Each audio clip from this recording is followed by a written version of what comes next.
রামায়ণের যুগে ধরণী একবার দ্বিধা হয়েছিল। সে রামও নেই, সে অযোধ্যাও নেই। কিন্তু কলিযুগে যদি দ্বিধা হতো ধরণী, তো আর কারো সুবিধে হোক আর না হোক, ভারী সুবিধে হতো রমাপতি। সত্যি অমন অহেতুক লজ্জাও বুঝি কোনো পুরুষ মানুষের হয় না। মোড়ের মাথায় দাঁড়িয়ে সবাই গল্প করছি, হঠাৎ চিৎকার করে উঠল ননীলাল। বললে, ওই আসছে রে। কিন্তু ওই পর্যন্ত। আমরা সবাই চেয়ে দেখলাম, রমাপতি আমাদের দেখেই আবার নিজের বাড়ির মধ্যে গিয়ে ঢুকলো। সবাই বুঝলাম, রমাপতির যত জরুরি কাজই থাক, এখনকার মতো এ রাস্তা মারানো ওর বন্ধ। বাড়িতে ফিরে গিয়ে হয়তো চুপ করে বসে থাকবে খানিকক্ষণ, তারপর হয়তো চাকরকে পাঠাবে দেখতে। চাকর যদি ফিরে গিয়ে বলে যে রাস্তা পরিষ্কার, তখন আবার বেরুতে পারবে। বললাম, চল আমরা সরে যাই, ওর অসুবিধে করে লাভ কি?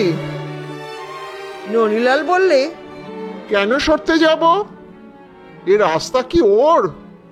লেখাপড়া শিখে এমন মেয়ে ছেলের বেহদ্দ, আমরা কি ওকে খেয়ে ফেলবো? এমনই রমাপতি। রাস্তা দিয়ে চলতে গেলে পাছে কেউ জিজ্ঞেস করে বসে, কেমন আছো? তখন যে কথা বলতে হবে, মুখ তুলতে হবে, চোখে চোখ রাখতে হবে। সমবয়সী বৌদিরা হাসে, বলে, ছোট ঠাকুরপো বিয়ে হলে যে কি করবে? মেজ বৌদি বলে, আমাদের সামনেই মুখ তুলে কথা বলতে পারে না, তো বউয়ের সঙ্গে কি করে রাত কাটাবে ভাই? বাড়িতে অনেকগুলো বৌদি, কেউ কেউ কম বয়সী আবার। তারা নিজের নিজের স্বামীর কথাটা কল্পনা করে নেয়। যত কল্পনা করে তত হাসে।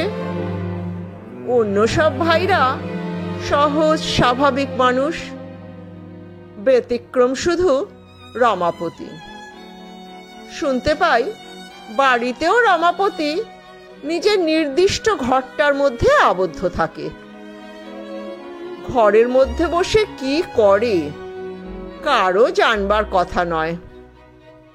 খাবার ডাক পড়লে একবার খেয়ে আসে। তরকারিতে নুন না হলেও বলবে না মুখে।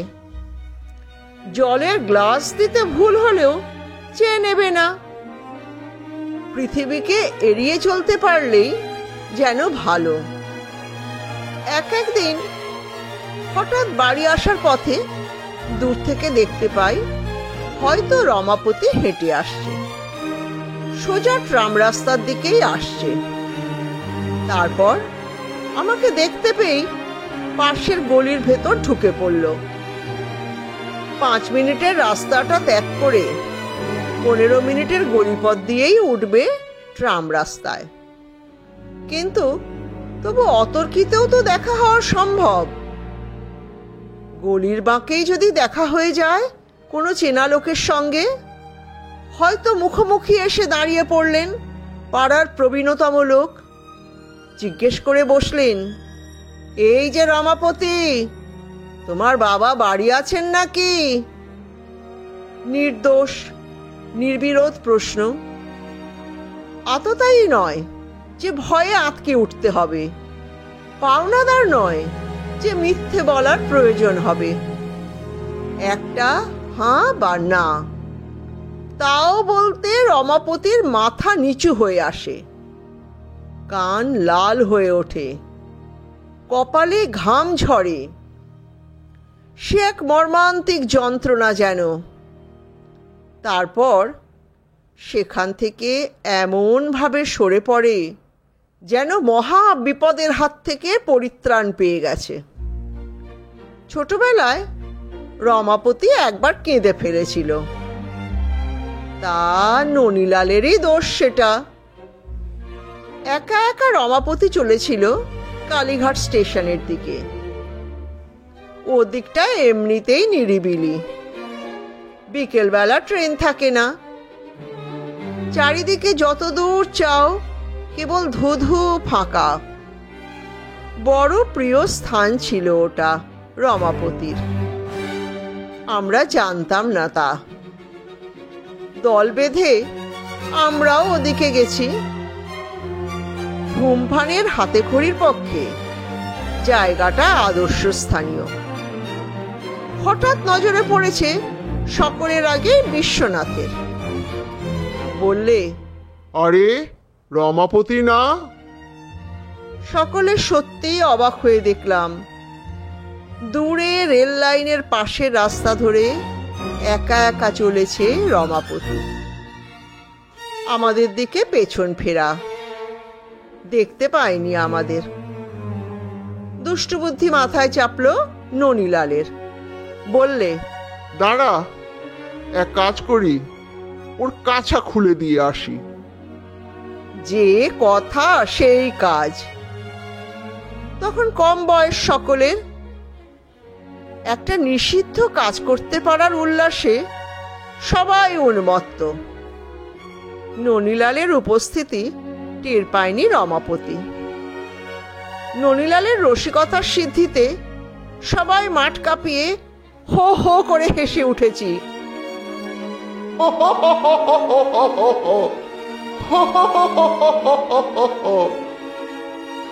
কিন্তু রমাপতির কাছে গিয়ে মুখখানার দিকে চেয়ে ভারী মায়া হলো।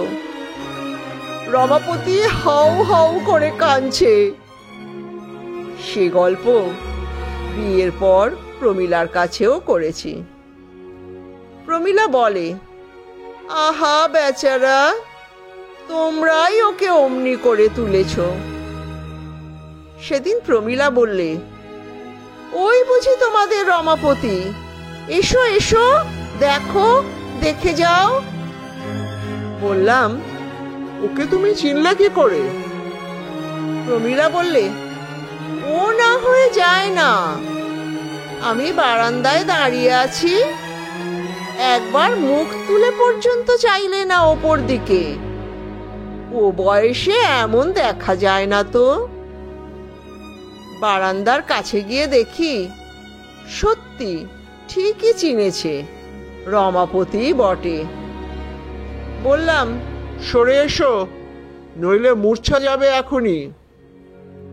তা অন্যায়ও কিছু বলিনি আমি। ক্লাস 7-এ গুড কন্ডাক্টের প্রাইজ পেয়েছিল রমাপতি। মোটা মোটা 3খানা ইংরেজি ছবির বই। সেই প্রথম আমাদের স্কুলে ও প্রাইজের প্রচলন হলো। স্কুলের হলে লোকারণ্য। আমরা স্কুলের ছাত্ররা সেজেগুজে গিয়ে একেবারে সামনের বেঞ্চিতে বসেছি। আমরা খারাপ ছেলের দল সবাই, কেউ প্রাইজ পাবো না। কমিশনার ম্যাকিয়ার সাহেব নিজের হাতে সবাইকে প্রাইজ দিচ্ছেন। এক একজন করে বুক ফুলিয়ে গিয়ে দাঁড়াচ্ছে আর প্রাইজ নিয়ে প্রণাম করে নিজের জায়গায় এসে বসছে। তারপর ম্যাকিয়ার সাহেব ডাকলেন, মাস্টার রমাপতি সিনহা। কেউ হাজির হলো না। সাহেব আবার ডাকলেন, মাস্টার রমাপতি সিনহা। সেক্রেটারি পরিতোষবাবু এদিক ওদিক চাইতে লাগলেন। হেডমাস্টার কৈলাসবাবু একবার চোখ বুলিয়ে নিলেন আমাদের দিকে। তারপর নিচু গলায় কি বললেন সাহেবকে গিয়ে। তারপর থেকে গুড কন্ডাক্টের প্রাইজটা বরাবর রমাপতি পেয়ে এসেছে, কিন্তু কখনো সভায় এসে উপস্থিত হয়নি। সে সময়টা কালীঘাট স্টেশনে নিরিবিলি রেল লাইনটার পাশের রাস্তা ধরে একা একা ঘুরে বেরিয়েছে সে। এরপর আমরা একে একে লেখাপড়া ছেড়ে দিয়ে কাজে ঢুকেছি। একা রমাপতি আইএ পাশ করেছে, বিএ পাশ করেছে। আমাদের সঙ্গে কচ্চিৎ কদাচিৎ দেখা হয়। দেখা যদি বা হয় তো সে একতরফা। দেখা না হলেও কিন্তু রমাপতির খবর নানা সূত্রে পেয়ে থাকি। চুল ছাড়তে ছাড়তে কানাই নাপিত বলেছিল, ছোট বাবু, দাড়িটা এবার কামাতে শুরু করুন, আর ভালো দেখায় না। আমরা তখন সবাই খুর ধরেছি, কিন্তু রমাপতি তখনও এক মুখ দাড়ি গোঁফ নিয়ে দিব্যি মুখ ঢেকে বেড়ায়। কানাই এ বাড়ির পুরনো নাপিত, পৈতৃক নাপিতও বলা যায়। রমাপতিকে জন্মাতে দেখেছে। বললে, নতুন খুঁটটা আপনাকে দিয়েই বউনি করি আজ, কি বলেন ছোট বাবু? রমাপতি মুখ নিচু করে খানিকক্ষণ ভেবে বলেছিল, না না, ছি, লোকে কি বলবে? কানাই নাপিত বলেছিল, লোকের আর খেয়ে দে কাজ নেই তো, আপনার দাড়ি নিয়ে যেন মাথা ঘামাচ্ছে সব। না থাক রে, সামনে গরমের ছুটি আসছে, সেই সময় কলেজ বন্ধ থাকবে, তখন বরং কামিয়ে। হঠাৎ যেদিন প্রথম দাড়ি গোঁফ কামানো চেহারা দেখলাম, সেদিন ঠিক চিনতে পারিনি। ছাতার আড়ালে মুখ ঢেকে চলেছে রমাপতি। আমাকে দেখে হঠাৎ গতিবেগ বাড়িয়ে দিল। নতুন জুতো পরতে লজ্জা, নতুন জামা পরতে লজ্জা। ওর মনে হয় সবাই ওকে দেখছে যেন। উমাপতিদার বিয়েতে বৌভাতের নিমন্ত্রণে গিয়ে জিজ্ঞেস করলাম, শেষদা, রমাপতিকে দেখছি না যে, সে কোথায়?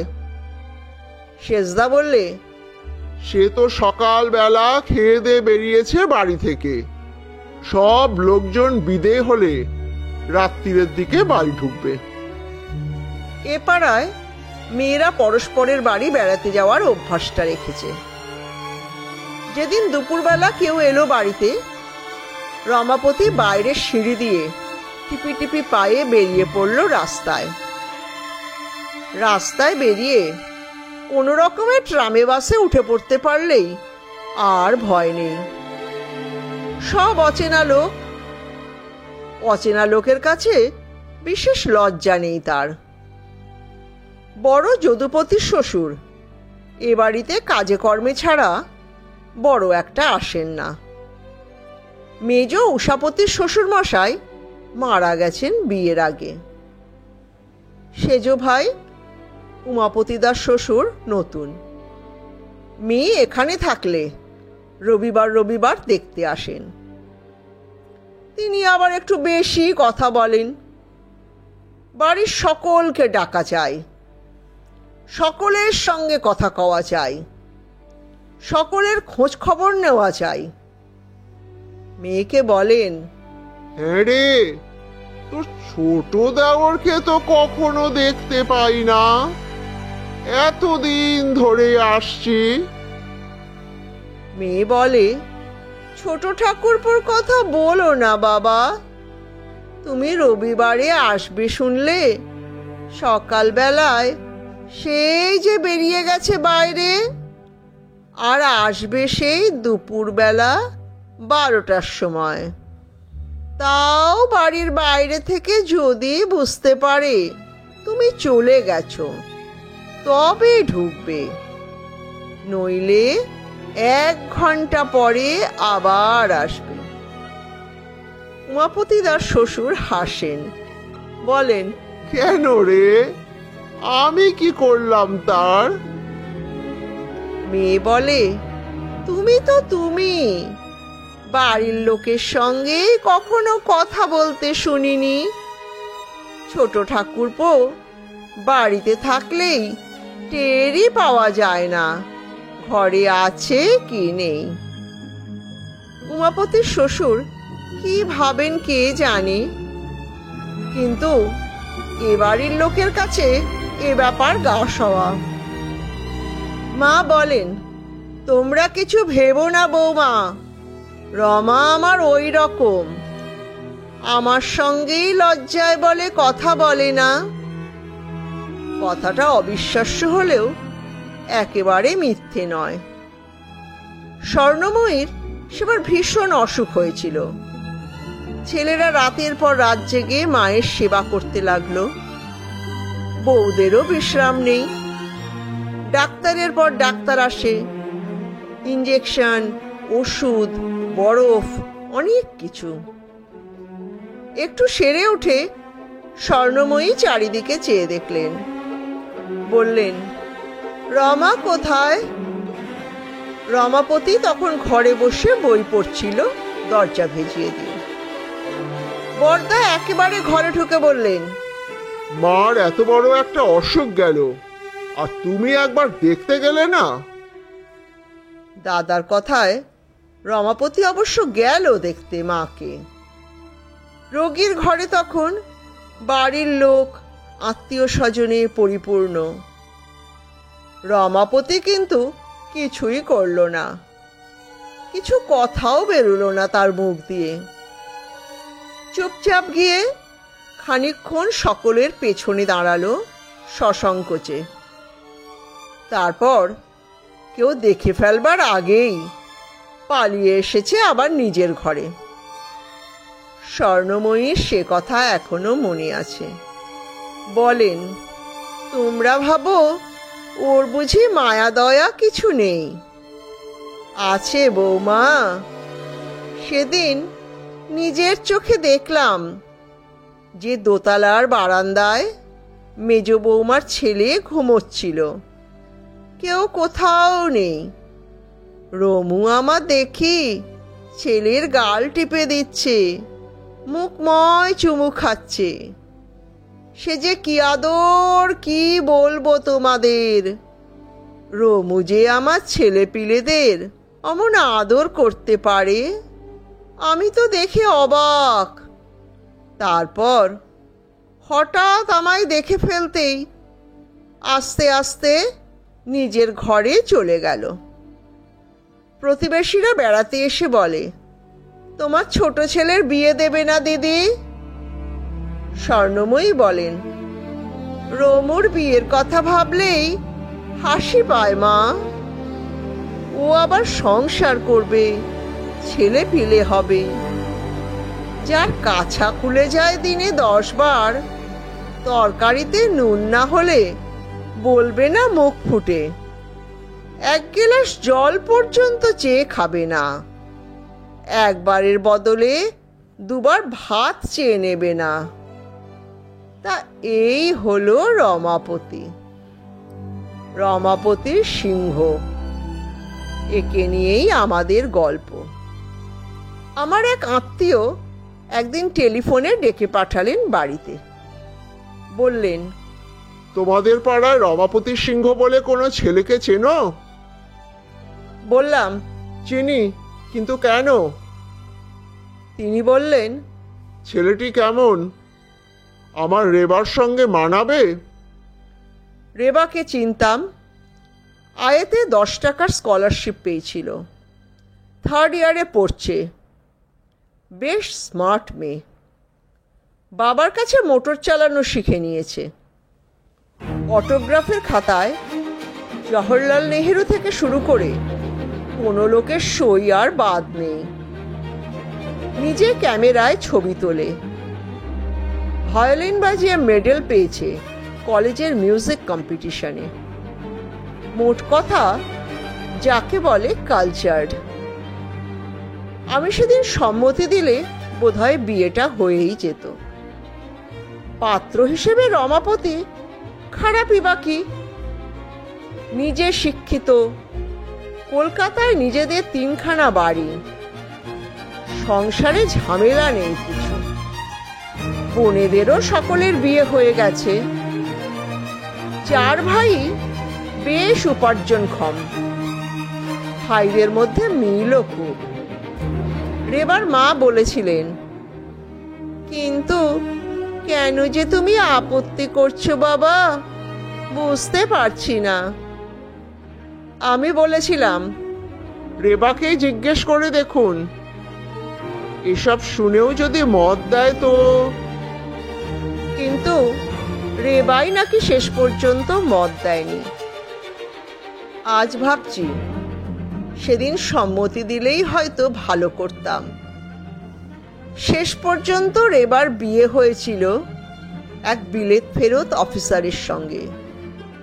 তারপর সে ভদ্রলোক শেষকালে, কিন্তু সে কথা এ গল্পে অবান্তর। এরপর ননিলাল এসে খবর দিয়েছিল, ওরে, রমাপতির বিয়ে হচ্ছে যে। আমরা সবাই অবাক হয়ে প্রশ্ন করেছিলাম, সে কি, কোথায়? ননিলাল বললে, খবর পেলাম এবার আর কলকাতায় নয়, জব্বলপুরে। জব্বলপুরে কার মেয়ে, মেয়ে কি করে, সব খবর ননিলালই বার করলে। শেষে একদিন বললে, ভাই, চোখের ওপর নারী হত্যা দেখতে পারবো না, আমি ভাঙচি দেব। সত্যি সত্যি ননিলাল ঠিকানা জোগাড় করে বেনামি চিঠি দিলে একটা। আপনারা যাকে পছন্দ করেছেন তার সম্বন্ধে কলকাতায় এসে পাড়ার লোকের কাছে ভালো করে সংবাদ নেবেন। নিজেদের মেয়েকে এমন করে গলায় ফাঁস লাগিয়ে দেবেন না, ইত্যাদি অনেক কটু কথা। বিয়ে ভেঙে গেল। শুধু সেবারই প্রথম নয়, যতবার ননিলাল বা আমরা কেউ সংবাদ পেয়েছি, চিঠি লিখে বিয়ে ভেঙে দিয়েছি। আমাদের সত্যিই মনে হয়েছে রমাপতির সঙ্গে বিয়ে হলে সে মেয়ের জীবনে বিড়ম্বনার আর অবধি থাকবে না। কিন্তু হঠাৎ একদিন বিনা ঘোষণায় রমাপতির বিয়ে হয়ে গেল। কেউ কোনো সংবাদ পায়নি। মাত্র একদিন আগে আমার কানে এলো খবরটা। প্রমীলাও বহরমপুরের মেয়ে। বললাম, বহরমপুরের কমল মজুমদারকে চেনো নাকি? খুব বড় উকিল, তার মেয়ে প্রীতি মজুমদার। প্রমীলা চমকে উঠল। প্রীতি? আমরা তাকে ডাকতাম বেবি বলে। বহরমপুরের বেবি মজুমদারকে কে না চেনে? একটা 14 বছরের ছেলে থেকে শুরু করে 60 বছরের বুড়ো সবাই চিনবে তাকে। বেবি টেনিসে 3 বার চ্যাম্পিয়ন, ওকে চিনব না? কিন্তু তখন আর উপায় নেই। চিঠি লিখে জানালেও একদিন পরে খবর পাবে। ননিলাল শুনে কেমন বিমর্ষ হয়ে গেল। তবু যেন কেমন সন্দেহ হলো, তারা শেষকালে আর পাত্র পেল না খুঁজে, সে সেই আকাট ছেলেটার হাতে পড়বে। আর কোনো প্রীতি মজুমদার আছে নাকি বহরমপুরে? প্রমীলা বললে, মজুমদার অবশ্যই আরো আছে ওখানে, কিন্তু খবর নাও দেখিনি ওর নাম বেবি কিনা।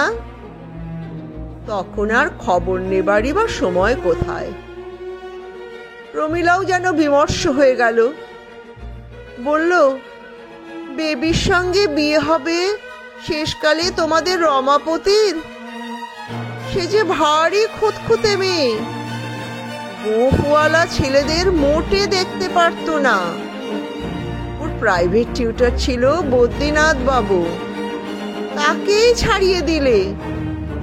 আমি জিজ্ঞেস করেছিলাম, তোর মাস্টারকে ছাড়ালি কেন? ও বলেছিল, বড্ড বড় বড় গোঁফ বদ্রীনাথ বাবুর, ওই গোঁফ দেখলে আমার ভয় লাগে।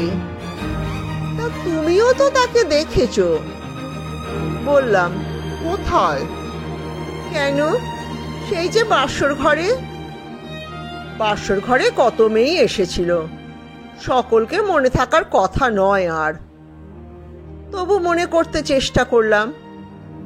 প্রমীলা আবার মনে করিয়ে দিতে চেষ্টা করলে। মনে পড়ছে না তোমার? সেই যে কালো জমির উপর জরির কাজ করা শিফন শাড়ি পরে এসেছিল, লং স্লিভের সাদা লিনেনের ব্লাউজ পরা, খুব কথা বলছিল ঠেস দিয়ে দিয়ে। মনে নেই? তবুও মনে পড়ল না। প্রমীলা আবার বলতে লাগলো, বিয়ের পরদিন মা জিজ্ঞেস করেছিল, কেমন জামাই দেখলে বেবি?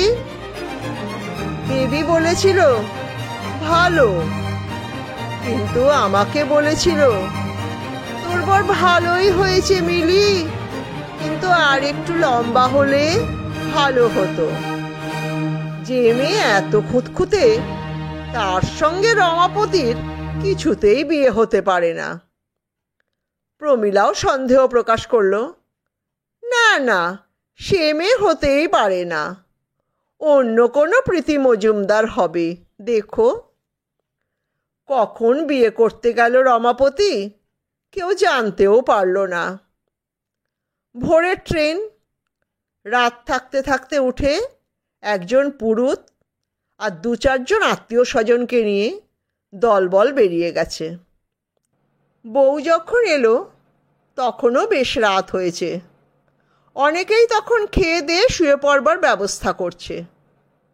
শাঁখের আওয়াজ পেয়ে প্রমীলা উঠে বারান্দায় গিয়ে দাঁড়ালো একবার। আমিও উঠে গেলাম। বাড়ির লোকজনের ভিড়ের ভেতরে ঘোমটা টানা বউটিকে দেখতে পেলাম না ভালো করে।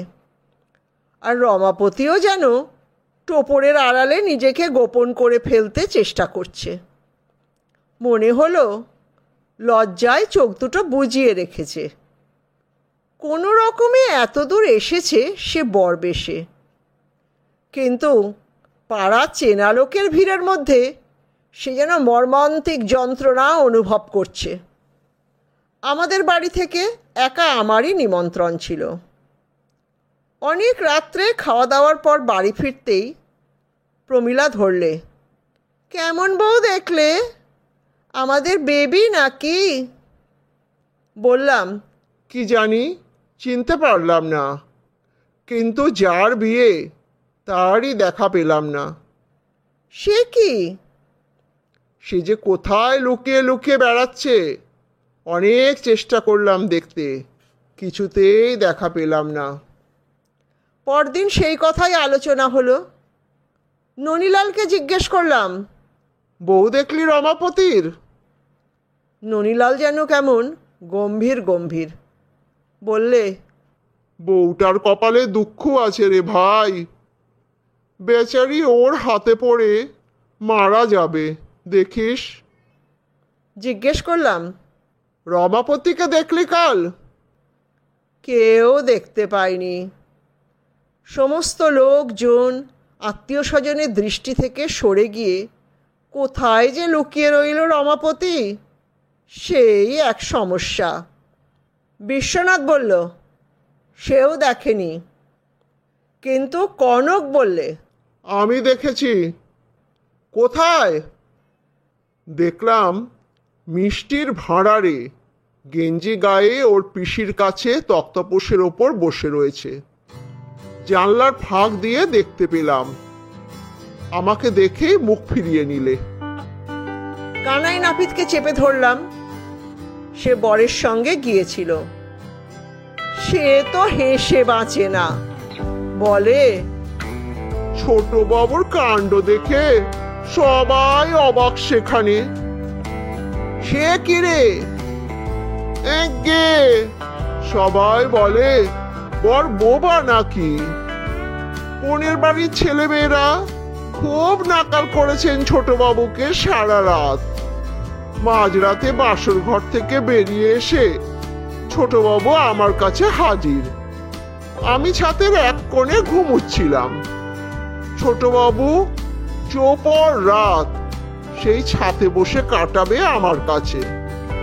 কিন্তু মেয়ে ছেলেরা শুনবে কেন? তারা আমোদ আহ্লাদ করতে এইছেন। কিন্তু পরদিন প্রমীলার কাছে যা শুনলাম, তাতে আমার বাক্রোধ হয়ে এলো। প্রমীলা ভোরবেলা উঠেই ওদের বাড়ি গিয়েছিল আর ফিরে এলো বেলা 10টার সময়। বললাম, এত দেরি হলো, দেখা হয়েছে? প্রমীলা বললে, গেছি বউ দেখতে, আর না দেখে ফিরে আসবো? গিয়ে বললাম, মাসিমা, তোমার বউ দেখতে এলাম। কাল শরীর খারাপ ছিল, আসতে পারিনি। মাসিমা বললে, ছেলে বউ তো এখনো ঘুমোচ্ছে, তা বসো না মা একটু। তা দরজা খুললো বেলা 9টার সময়। তোমার বন্ধু তো আমাকে দেখেই পালিয়ে গেল কোথায়। বেবি কিন্তু ঠিক চিনতে পেরেছে। আমাকে দেখেই বললে, মিলি তুই? তারপরে শোবার ঘরে নিয়ে গিয়ে বসালো আমায়। দেখলাম সমস্ত বিছানাটা একেবারে ওলট পালট। নতুন খাট বিছানা, নয়ন সুখের চাদর, বালিশের ওয়ার, পাশাপাশি দুটো বালিশ একেবারে সিঁদুরে মাখামাখি। বেবির মুখে গালেও সিঁদুরের দাগ। বিছানায় শুকনো ফুল ছড়ানো। আমি হাসছিলাম দেখে বেবি জিজ্ঞেস করলে, হাসছিস যে? বললাম, সারা রাত ঘুমোসনি মনে হচ্ছে। বেবি বললে, ঘুমোতে দিলে তো, বলে মুখ টিপে টিপে হাসতে লাগলো। আমিও স্তম্ভিত। বললাম, বললে ওই কথা? তারপর শোনোই তো। প্রমীলা আবার বলতে লাগলো। তারপর আমি জিজ্ঞেস করলাম, তোর বর কেমন হলো? তা শুনে কি উত্তর দিলে জানো? বললাম, কি? প্রমীলা বললে, প্রথমে বেবি কিছু বললে না, মুখ টিপে হাসতে লাগলো। তারপর আমার কানের কাছে মুখ নিয়ে হাসতে হাসতে বলল, বড় নির্লজ্জ ভাই।